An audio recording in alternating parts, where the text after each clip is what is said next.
Hello, everybody. Welcome and thank you for joining us today.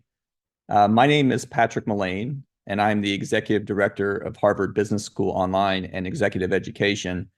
And I'm really excited today to be hosting this discussion as we're excited to partner with Indeed to discuss something that I think is on many people's mind, particularly as New Year's resolutions roll around here at the end of the year, and that topic's upskilling. Joining me today is Maggie Hulce. Maggie is the Executive Vice President and General Manager for Job Seekers at Indeed. In her role, she leads product, engineering, design, and operations teams in support of Indeed's mission to help all people get jobs. Prior to Indeed, Maggie worked in leadership roles at Google and McKinsey & Company.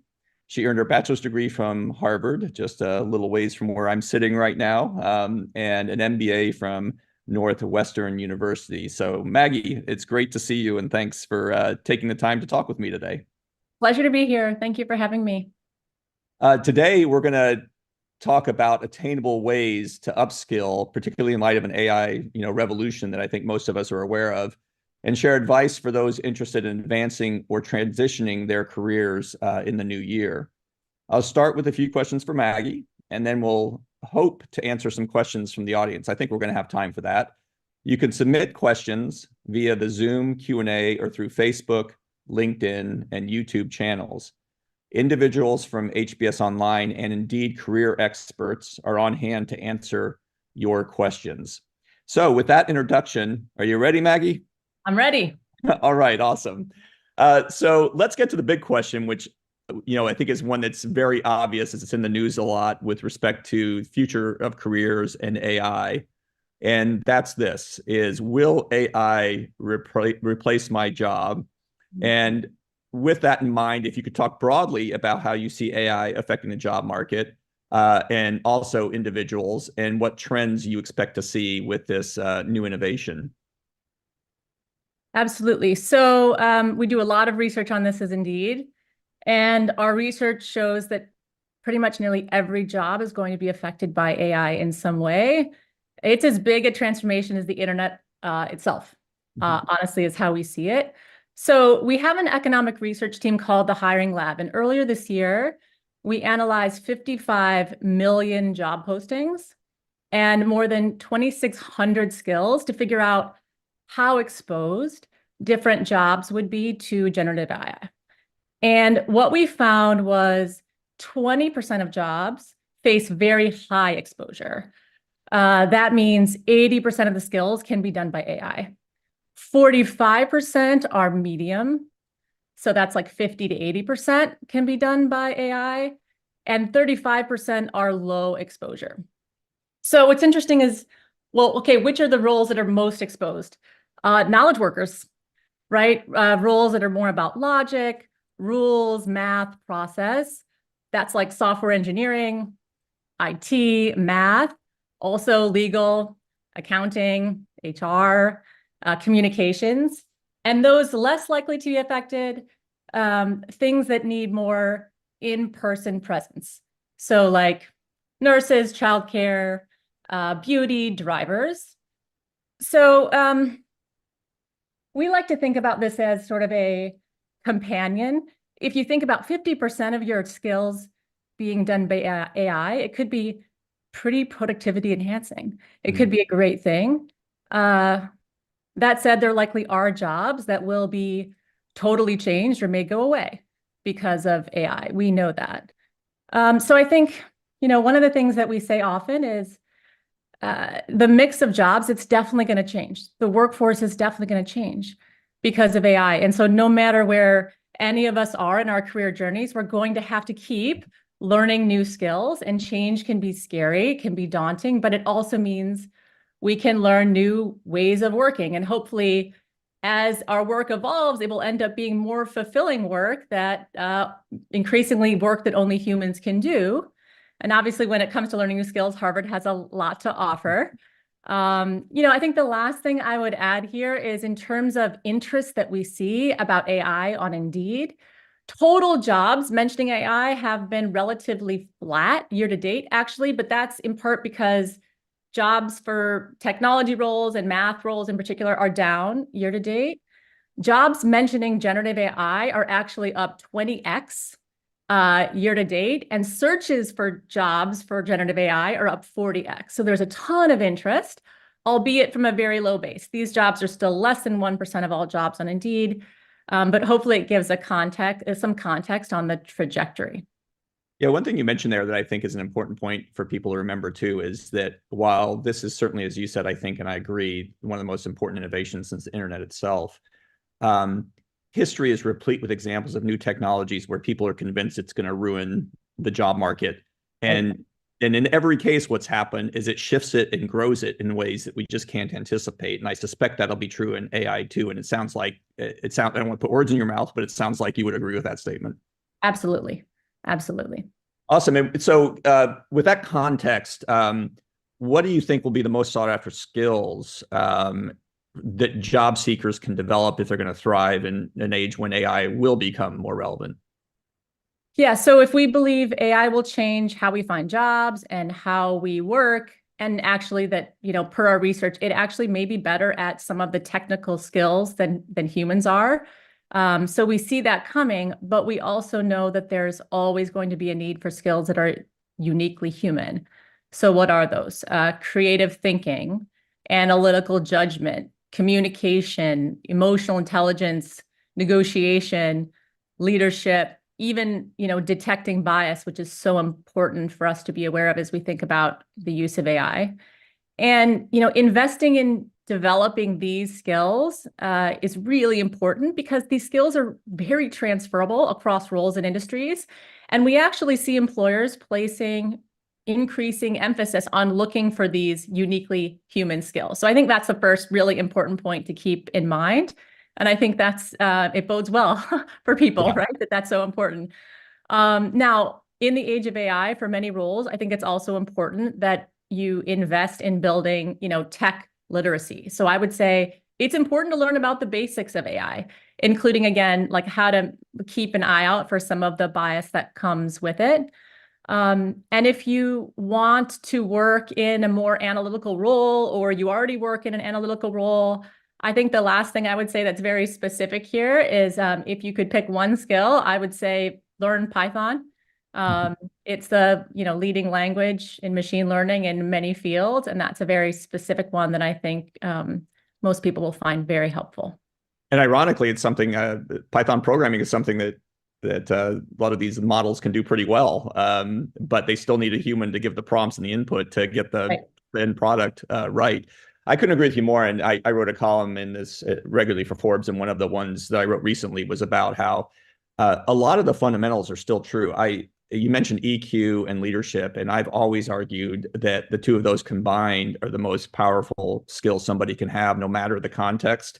And fortunately for us, those are two things that I think AI, at least in the foreseeable future, and I actually think probably forever, is never gonna be as good as a human at embodying when it comes to both personal and professional lives for us. So let's talk about creative ways for people to upskill themselves, again, in light of all the things we've talked about thus far. Thoughts around that? Yeah. Okay, so first, when it comes to just getting familiarity with generative AI, play with it. If you're not playing with it, that's a great way to start. I'll give an example. So at Indeed, we had an offsite with leaders from all functions. And as part of the offsite, we actually asked them all to use ChatGPT to ask questions about how it could change the way they do their jobs today. And every single function came back with a long list of ideas of things that it could do right now. The free version that would help make their work easier, faster, better. We look a lot at hiring at Indeed. We see this happening already in hiring. Almost 90% of talent acquisition leaders are using AI to help them in some parts of their process. So, just in pockets internally and with our employer clients, we see this a lot. I would also say if you are a person who's looking to upskill or transition into a new role or industry, and you're thinking about maybe not just AI in particular, but those other skills, there are a lot of ways you can get some experience in that area. And And it's not always by taking a full-time job in that area. You know, for example, if you're in a company, you're thinking about changing from some function to another function, see if you can get exposure to that via a project within your company, for example. You know, networking or even online communities are great options too for getting a sense of a different industry and learning a little bit more about it. When it comes to taking classes, I mean, my goodness, there have never, ever been more options and more flexible options than are available right now, no matter what you're looking for, like really informal learning, 5 minutes, 3 days, weeks, it's all available. You need to do it at night. There's an option for you. So I think just if you haven't gone out and explored what's available now in terms of learning, it's incredible, actually. And then I think the last thing I would say here is, you know, once you develop a new skill, make sure that skill is actually visible to employers. And unfortunately, you know, our traditional sort of linear resumes aren't great at this. But many online, you know, platforms like Indeed are offering ways to showcase skills that you may have gained in non-traditional ways. And that's really important to telling the whole story of, you know, who you are and what you can do. Yeah, it does no good to get the skills and not be able to demonstrate that you have them. And to your point about, you know, education opportunities, obviously that's what we're all about here at Harvard Business School and Harvard Business School Online. And you know, I have to admit that when I joined the organizations many years ago, coming up on 8 years ago or so, to help grow the online portfolio, there was still some skepticism about whether asynchronous online learning could get the job done. And in many cases, it can. Not in all cases. It depends on what you're looking to do, but there are, as you say, tons of opportunities, almost making it no excuse to not get some upskilling done, because there's everything from free to paid to, you know, business to poetry. So the world is your oyster. What are some of the methods job seekers can use to identify areas to upskill in? I mean, you talked about some of it, and actually even asking AI, hey, here's my job. Here's my role. What sort of skills could I need? Any other ideas beyond that? Yeah, so if we think about those transferable human soft skills that we talked about earlier, there's actually a number of ways you can identify, do you need to improve in one of them? I don't know, creative thinking or communication or negotiation. You can take assessments for that. Harvard offers some, I'm sure. And you know, asking for feedback from your peers, if you're, you know, in a working environment right now, is another great way to get feedback on, okay, which of these things might be areas that I could focus on or improve. You know, if we think about specific skills that are for particular roles or industries, you can also go look at patterns in job descriptions. So for example, on Indeed, alongside salary benchmarks that we show, we oftentimes can show skills that are highly in demand. I'll give one specific example. We were just looking last week. If you were looking to become a marketing manager, Pardot and Marketo are two skills right now that are trending upward and actually bring in more pay. So you can also make the connection between skills that seem to be growth skills in an industry or job category, and are they associated with more pay in that sector? And then lastly, if you think about, you know, networking or joining an online community of professionals, what skills should I learn is a really easy question to ask. Fishbowl, we have a sister company, Fishbowl, which is part of Glassdoor, has a lot of active professional communities. And on that, Women in Tech is one that I like to engage with. And there's a lot of cool threads there on, well, what skills should you build and how do you think about this particular type of career? So those are just some easy ways to think about, you know, getting more intelligence. And one thing you mentioned that I think people grossly underestimate the power of is the tools like you have with respect to what particular skills will do and how do for you from a salary standpoint. Yeah. And the reason that's important is because it then gets very easy to do the cost benefit analysis. If learning a particular skill is going to get you $10,000 more a year in salary, and you can take a course for $2,000 that is going to get you that skill, it's a pretty sure bet, right? I mean, there obviously are some nuances that'll play in there, but we'd like to call that kind of a skills or market arbitrage. For those who don't know, arbitrage being the business term related to kind of price discrepancies in a market and taking advantage of them. That's a perfect example of how you can use arbitrage in your personal life to get a skill that will allow you to get financial benefits beyond what you spent to get that skill. A little outside of the questions that we had talked about before, but I'm curious, what are the sorts of mistakes that people make that you see when it comes to trying to either communicate their skills, or just more generally when it comes to approaching the job market? Because there's always people that you hear from in a really hot market will say, well, I've been looking for 1.5 years and it just hasn't worked out for me. What are the sorts of things that immediately come to your head when you hear that from folks?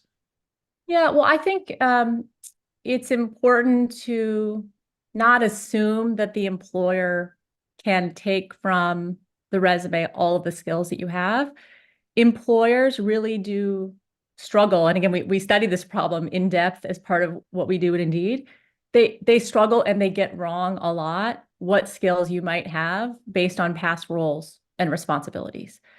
And so, I think it's a mistake to not be a bit more intentional about how you convey the skills that you have and how you bring them to life. And that's not just about one artifact. That's also about how individuals bring it to life in an interview, or how they talk very specifically about skills. And honestly, it takes a little bit of reflection, because maybe we're not all used to thinking about all of the skills that people amass over the course of their, student life and career. And even when even when you're just starting coming out of college, or you're transitioning, into a full-time role for the first time, there are a lot of skills you've gained that are transferable. But people make the mistake of assuming if they're not the exact same thing in this context for this industry, it probably won't work. And so I also see, people taking themselves out of consideration for a role prematurely because they think a skill isn't transferable, or it's a different industry, they wouldn't consider me, and actually they would have. I don't know, those are a couple of the things that I would call out. Yeah, I think in my experience, you're right too. And I think it's also a great opportunity for a cover letter that takes the specific, not just a generic cover letter, but you're interested in a job X and really looking at the requirements for that job are, and explaining clearly in a cover letter how the requirements for that job match the skills you have that might not just pop in a resume, to your point. And there's only so much you can say in a resume, and providing context, I think, matters just a ton. Absolutely. So what's a good place to start? So I mentioned earlier kind of a New Year's resolution. Maybe somebody's miserable in their job. Maybe they're just ready for a new opportunity and they want to kind of hit the pavement, the virtual pavement, and see what's out there. What's a good place to start if you're going to be looking for something new to do? Yeah. So, I mean, one thing I would say is, you want to make sure you are taking the time to think about what you're solving for. That might seem like an obvious statement, but people are solving for such different things for work and jobs. And sometimes, we know there's something wrong. We feel the urge to change. We want to look, but I would say start with actually reflecting on, what's most important for you, what you want to solve for. So for some people, it might be that they feel like they really need a new challenge. And some people feel like they need a shorter commute. The commute's killing them, or the pay is my problem. really bothering them. Everybody's got one, right? Yeah. And so I think that's an important thing to do. I would say, explore your options. There are many ways to research companies and research industries, including salaries and what a company might be like from a culture perspective, that you can understand in advance. If you're still thinking about where you might want to bridge into, again, taking a course and all the options that we talked about is a really good option that can help you explore, might this be something that I would like? Would I actually like this discipline? Taking a course is a great way to sort of test it out. And then what I would say is, when it comes to starting to apply for jobs, bringing it back to AI, like, let technology and AI do more of the work for you. So when you, like in an online job platform, if you actually create a profile, it's not just about putting your resume online in a traditional sense. It is about helping, as part of the profile, say, well, what are the skills that you have? And what are the preferences that you have? What are you actually solving for you? That might be pay or shift or you know, how many hours you want to work. It could be a number of things. And then essentially what the platforms are designed to do is then send recommendations to you that align with what you've told it you want and what you're looking for. And so that's sort of let the AI help you or let the technology help you is a suggestion I would make. By the way, a lot of platforms now will recommend you to potential employers when a new job gets open that you might be a fit for. And they'll recommend to that employer, hey, you should invite Patrick to apply to this job because he would be amazing. And so that's also how sometimes these connections get made. I haven't gotten any of those emails, by the way. So no, well, we can talk about that. So, and then I think, you know, as you think about like, how do you stand out? And it's hard. There's actually a lot of people looking for roles right now all over the world. You know, and again, bringing it back to AI, like, have you thought about the company and the role, why you wanted it, how it fits for what you're solving for? Are you showing that you're genuinely curious about that business and what they're trying to do? And by the way, those are questions you can ask AI to get help with. What is the strategy for this company? Who are their biggest competitors? What's their biggest challenge? And Gen AI will give you a pretty compelling answer, actually. So that's another way to think about how do you prepare thoughtfully, and AI can be a great help. Yeah, and you mentioned the education. You know, one thing that we do every year or every year and a half or so here at HBS Online is we go out, we have an outside firm just kind of talk to past participants of ours to kind of learn what's on their mind on various topics and learn how education has impacted their careers. And we found that in one recent survey, 36% of people, you know, changed jobs after taking one of our online courses. In our MBA program, and this is probably true for you when you were at Northwestern, it's probably a much higher number even than that. That educational opportunities are kind of obvious pivot points to explore new ideas and think about doing something new. Now, obviously, I think, and you've emphasized this as well, Maggie, you kind of need to have a plan. I mean, I'm not suggesting that you just pick any old random course and you're going to find your next dream job.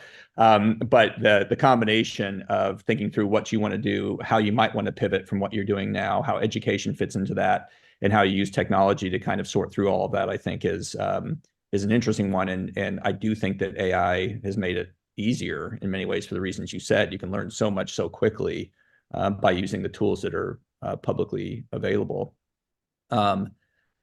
Speaking of which, in seeking new jobs, any thoughts on career goals the professionals should add to their, you know, kind of list there of things to do in 2024? Yeah, this is a hard one because it's so I guess my thought here is block 2 hours for yourself and actually reflect on what matters to you. I feel like for a lot of us that are so busy, there's so many things going on, it can be hard to just sit back and be like, okay, do I actually like the work that I'm doing? What matters to me in this work? Am I challenged? Do I like the people I work with? Do I feel fulfilled? You know, what would a better job mean for me? And if you do that reflection, I think it's a lot easier as you're evaluating new options to think about, well, how good of a fit would this new thing be for how I'm thinking about what actually matters to me or what I'm solving for? And then I think my second one would be, I mentioned this already, like there are a lot of platforms that want to just send you ideas. So let them, right? Create an online profile, tell it what you're solving for, or things that would be great. Like, I would love to make X and I would love to work remote. What do you got? And let the platforms send you recommendations. You don't even have to be actively looking to get a feel for what things might be a good match for you. And it can trigger ideas and it can, you know, help you navigate some of the choices. And there's even ways to think about that, like looking by skill, like, okay, I have skill X. How might I bridge that into something new? So that's, I guess, embracing the exploration part of it. I don't know that there's like concrete numerical goals, but those are two things I would say. Yeah, well, to your point, it's a little bit of an unfair question because it's so personal, right? It all depends on that introspection. What do you want to do? The next column I have coming out probably in January on Forbes is about whether you need an MBA to be an entrepreneur. And one point I make in there, first of all, you don't. I mean, I think that's obvious that you don't even need an undergraduate degree in many cases. But one point I make about a 2-year kind of in-person MBA, one of the benefits of it is you do get forced to be taken out of the kind of regular rigmarole of a job. And it allows for reflection that I think is really, really valuable, particularly if you're looking to make a big pivot. Now, obviously, that's not possible for everybody, but it points to them what you do need to do if you're not going to do something like that. And is that 2 hours a week or whatever the number is that you mentioned, Maggie, to really sit and at the risk of sounding a little too touchy-feely, but it could be helpful, is to kind of journal about it, write down, what is important to you? Why don't I like what I'm doing if that indeed is a problem? What are the things I would look for in a new employer? What's the culture need to look like? All those things, because I do think most people, sadly, maybe give less thought than they do to buying a refrigerator, right? You're looking for all these features. Is it going to fit in my kitchen? Is it going to have a water dispenser or not, ice maker or not? You do all this study on something like that, but then your career, you're just kind of throwing resumes out to the ether and hoping it's going to work out, which is, I suspect you would recommend against that. Right. Yeah. Yeah. It's Awesome. thinking about designing your life and designing the work that you want to have. And these are very important choices. Yeah. Yeah, no doubt about it. So we're going to go to audience Q&A now. And I have a question here from Alex that says, and you've touched on this already, but just want to make sure there's, we'll button it up if there's something that we haven't covered, is how can AI aid in job search and recruiting? You mentioned just using publicly available AI, things like ChatGPT, to do research and find skill gaps. And then you also mentioned the flip side that that companies like yours, or people who play in the kind of matchmaking between job seekers and employers, are using AI in their businesses. Yeah. Anything you'd add that you haven't said already with respect to that question? Yeah, I mean, I think for the matching thing, I think it's important to just make sure it lands. Like there's recommendations of candidates being sent to employers and recommendations of jobs being sent to, job seekers. And so it's moving both directions, and that helps really speed up and simplify the process for both sides. They have to do less work, and that ultimately hopefully makes the process smoother and more transparent and just faster for both sides. Does it matter, by the way? Well, let me make a statement and you tell me if I'm right or wrong about it. I would suspect that the more senior you get, the more that, at least it's still very much a person-to-person thing. Is that true versus a marketplace, or is that changing, or will it change? Well, if you think about the matching, when we say person-to-person, let me make sure I'm understanding. Are you saying I think for a lot of roles, ultimately people are trying to get to a human conversation about, it's essentially an interview, right? They're trying to get to the human conversation. And yes, I think as you get more senior, that's definitely a critical part of the process. But for senior roles and for less senior roles, there is this question of, do I know what's out there? Yeah. And how do I get a sense of what might be a good fit for me? And there's maybe on both sides a sense of FOMO, of fear of missing out, of what might I be missing, or do I really know what all my choices are? And so I think that sentiment still holds, whether you're, just starting out or whether you're more senior. I guess it depends on how very specific you're being about, no, it has to be this very specific thing. And then there's maybe a little bit less of that. But in the old kind of, so I think of, for example, that some companies looking for a CFO, and at least historic in let's call it a larger company, mid to larger company, that they're going and hiring a expensive executive search executive search firm, and then they're picking up the phone and they're calling somebody and saying, hey, do you know anybody who's interested? My suspicion is that's still going strong and probably will at those more senior levels. But it does sound like what you're saying, even that though, like the person in that search firm may be using AI in some form to kind of do the matching in advance to say, hey, here's somebody that looks like a good candidate. Yes, absolutely. Because ultimately that executive search and sort of the whole staffing industry it's an enormous industry, by the way, is still incredibly manual in how it works, and labor sort of intensive. And so tools that can help suggest, and even when you interview people who are in the industry, they'll say, well, I'm going to look for people who have, this type of experience and they've been in the same role for a certain amount of time. And, so they have their indicators that are basically their proxies for probability to be interested, right? That they used to do manually. And AI can actually do that in a pretty sophisticated way at a much broader scale, way faster. Yeah. So, It's not unlike, by the way, what I was recently I see you used to work for Google, and I was recently at a meeting with some Google advertising folks, and it's not unlike what they're trying to do in just the broader advertising market, which is be able to use AI to understand the propensity of somebody to actually make a purchase, right? And it's a similar thing, is exactly. propensity that somebody you're going to call might actually be interested in returning the call and taking the job that you're looking to fill. I think I assume it's a very similar thing. One thing that I get asked a lot, and I don't ever have a great answer other than the ones that I think are obvious, but so now I'll throw it to you to see if you've got one. This one comes from, I think it's pronounced Helena. How do you prepare yourself for a career shift when the majority of your experience has been in one area, and I assume one area for quite a while? Yeah. Yeah, look, I mean, I think this is a great question. And when you feel like you've done something in one particular area for a very long time, shifting pretty boldly shifting can feel daunting. Like that's very human. I think I would say, are you clear on, again, what you're solving for? Mhm. So what you want to switch, why do you want to switch? Like, what are the things that you're solving for in the next career, the next industry? What's most important to you? Again, if you take stock of your current skills in the industry that you've spent time, you probably have more than you give yourself credit for that are transferable to other industries. Yep. So that like reflection, and then thinking about the options that you have when you can take those skills and bridge them into something new. If you explore that with a pretty open mind, what I've generally found is people will find that there are a lot more choices than they originally thought there would be. Yeah. But it requires just being, open to maybe an industry you hadn't considered, but it's actually a really good fit with what you're solving for. And then something you mentioned earlier that could be really helpful too, by the way, is I think that networking, right? If you get involved in a group that has people in an industry or a job category that you think you might be interested in, nothing like making those connections and hearing directly. And also then they'll have their antenna up when they hear of roles that are available.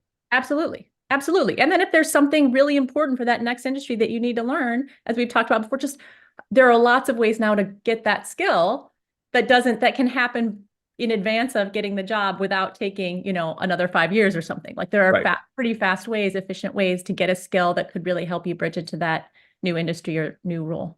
Yeah, certainly. I mean, we've seen people do that with the courses we offer, and there's no silver bullet. You have to kind of have a bunch of things come together, but they're not going to come together accidentally. That's why you need that kind of more deliberate plan and really have some strategy around how you're going to meet who you need to meet and get the skills you need to get and be on the platforms you need to be on, like Indeed, to find that job. One from Dr. W. Allen that I'll take is just about how AI will affect online education. What are some tools higher education leaders can develop to remain relevant in AI, and how is HBS adapting curriculum to address the evolving role of AI in business strategies? Well, not surprisingly, Dr. Allen, we have a lot of discussions about this and activity going on around this here at HBS. When we think of AI, and I'll be very specific about our context, we have these asynchronous online courses, asynchronous meaning that there's not live faculty teaching in them. The benefit of that is it makes it very easy for people to take the content when it's more convenient for them. And we're also at Harvard Business School very vested in the case method of learning. For those that don't know, that's about reading a real business scenario. And then in the classrooms, there's no lectures. It's basically the faculty having a conversation with students where everybody learns from each other to come to some aha moment. And if you imagine what that's trying to replicate that online, while we think we've done a good job of it without AI, because HBS Online was created before AI was really as big as it is today, you can certainly see a scenario where AI now acts as a professor and can facilitate interchange between individuals as if they were in a classroom. That could be hugely valuable. Certainly the tutor bots and things like that allow help for students who might be having difficulty with a particular topic. And there's a host of other ways we can do it. One thing we have done, and it's consistent with what Maggie said, is that you can't hold back the ocean. So we're encouraging students to use it, and we're trying to, there's all this fear around people using it to cheat. And, certainly there can be concerns about that, but the fact of the matter is that those concerns, just because you have those concerns doesn't mean people won't use it. It doesn't mean that it's not going to be a part of everybody's lives going forward. We can't put that genie back in the bottle, as they say. So we are making sure that we encourage students to use it and are finding ways to have it introduced into our in-person and online programs that will make it possible for people to get the benefits of not only getting more impactful learning, but also a side benefit is learning, again, as Maggie referenced, how to prompt AI to get something out of it that's useful to you. So we have about 5 minutes left. Maggie, I wanted to kind of head toward a wrap up here and ask you at more of a macro level. 2 years ago, if we had a webinar in AI, probably nobody would have signed up because they wouldn't have known what we were talking about. So I'm not going to necessarily ask you to predict the future, but if you had to think about the big macro trends in employment and hiring, in the being a market maker, if you will, between employers and employees, are there any big changes you see coming that might surprise people? Well, I think about this a lot. I have 4 kids, and so I'm thinking about what's going to happen for them. I feel like you don't want them living in the basement when they're well, yeah, 30, well, right? there's that. Yeah. That's definitely true. I feel like the pace of change is so much faster than what we lived through when we were bridging out of school and into careers, and certainly what our parents lived through. And so while nobody knows, as you said, exactly how it all plays out, it's pretty clear that we all have to just be ready for roles to evolve, functions to evolve, capabilities to evolve in a way that is a couple clips faster than what any of us have lived through before. And so, I guess the good thing is it means that in some ways it's a leveler because everybody's learning this together. There is nobody who grew up with this, right? So we're all learning, okay, how do you embrace generative AI in a thoughtful way and do your work differently? And everybody's having to find a new way of making it work. I think I think we will see, roles shift. We talked about that already, depending on the percent of skills, and we will see some jobs that have existed, dwindle because they just aren't needed as much because AI does them so well. But I think for me, the thing we just have to be really ready for is the pace of it, maybe more than we all have been expecting. And I know there's been lots of people that have predicted like AI is going to change hundreds of millions of jobs overnight, and that's never what happens. But I think this change in terms of skills and types of roles and the mix of roles and what those roles actually do is the thing that's changing. And it's not so obvious when you just say, oh, marketing roles. It's actually under the hood. It's the type of marketing roles. It's the type of sales roles. It's the type of engineering roles that are changing now pretty rapidly. So I think it means all of us are going to have to keep learning forever, right? Or as long as we're engaging in these things so that we can continue to progress along with it. Yeah, that's where I was going to go. I think it's flexibility really, is that if you don't kind of keep your finger on the pulse of the changes and and that doesn't mean you have to go get a degree or be an expert, but just have an understanding of the tools available and how they might impact you. It's really important. The pace, no doubt, has changed. I'm a space and aviation buff, and I point out to people that between the time the Wright brothers flew and landing on the moon was 66 years. That is staggering. In fact, it even today just blows my mind away. And that was in a time when things were moving relatively slowly. So if you can imagine from that point forward, and we're pretty soon, I think in 2 years, we're going to be just as far. We will be 66 years on the other side of landing on the moon. So, I'm saying like the moon landing will bracket the Wright brothers and where we are today.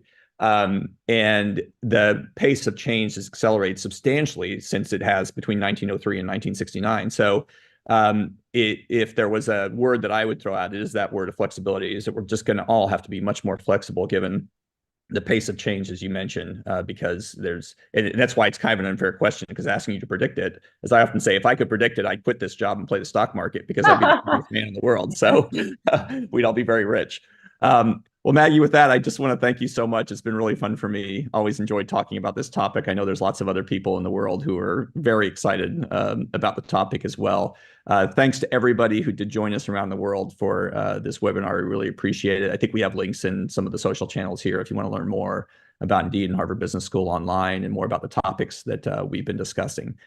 So thank you, everybody, for joining. Happy holiday season for everybody. And we look forward to meeting up again sometime in the ether to talk about topics like this. Thank you. Bye-bye.